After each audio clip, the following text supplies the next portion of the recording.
से ये देखा, यहां आकर के अनुभव कर रहा हूं कि जो मेडिटेशन की प्रक्रिया है यहां, वो मुझे बहुत अच्छी लगी। कोई कहता है नाभि चक्र में ध्यान लगाओ, कोई कहते हैं वक्ष स्थल पर ध्यान लगाओ। और यहां क्या सिखाया जाता है कि जहां हम बिंदी लगाते हैं वहां ध्यान करो, उस ज्योति बिंदु को।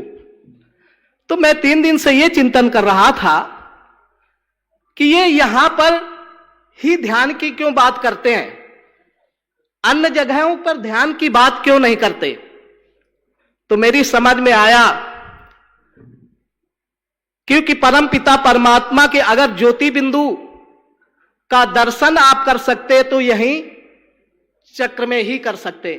इसलिए वेदांत के ऋषि ने कहा गुहाम प्रविष्टो आत्मनो तद्दर्शनात्। गुहाम प्रविष्टो आत्मनो तद, गुहा रूपी हृदय में 2 आत्माएं प्रविष्ट है। आत्मनव शब्द यहां संस्कृत का 2 भाषा, द्वितीय का दूसरा वचन है। तो गुहाम प्रविष्टो आत्मनव तद्दर्शन, इस हृदय रूपी गुफा में अर्थात मस्तिष्क में उस ज्योति बिंदु का आपका दर्शन साक्षात्कार हो सकता है। और क्यों हो सकता है?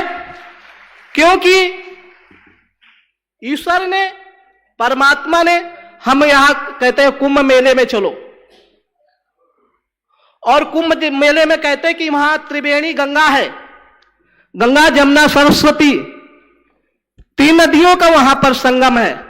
लेकिन वो संगम हो या ना हो, लेकिन परमात्मा ने हमारे अंदर इस मस्तिष्क में 3 नदियों का संगम कर रखा है। और वो क्या है? इडा पिंगला सुषुम्ना। ये 3 जो नाड़ियां हमारे यहां से जाती, इडा पिंगला और सुषुम्ना, जब उनको भेदन करते हैं तब हम उस परमात्मा का, उस ज्योति स्वरूप का हमें दर्शन साक्षात्कार होता है। इसलिए ऋषियों ने कहा कि अन्नमय कोश, तुम अगर उस परमात्मा को जानना चाहते हो तो पहले तुम अन्नमय कोश को समझना पड़ेगा, फिर प्राणमय कोश को आपको समझना पड़ेगा, फिर मनोमय कोश को समझना पड़ेगा, और फिर विज्ञान में जब कोश को आप समझ जाएंगे तो विज्ञान कहते हैं एक वैज्ञानिक ये खोज, जो बड़े बड़े विज्ञान और ये परमात्मा की भक्ति, जब विज्ञान में कोश में पहुंच जाएंगे तो आपके अंदर अनेक प्रकार की खोज उत्पन्न होने लगेंगे, अनेक प्रकार की तरंगें उत्पन्न होने लगेंगे।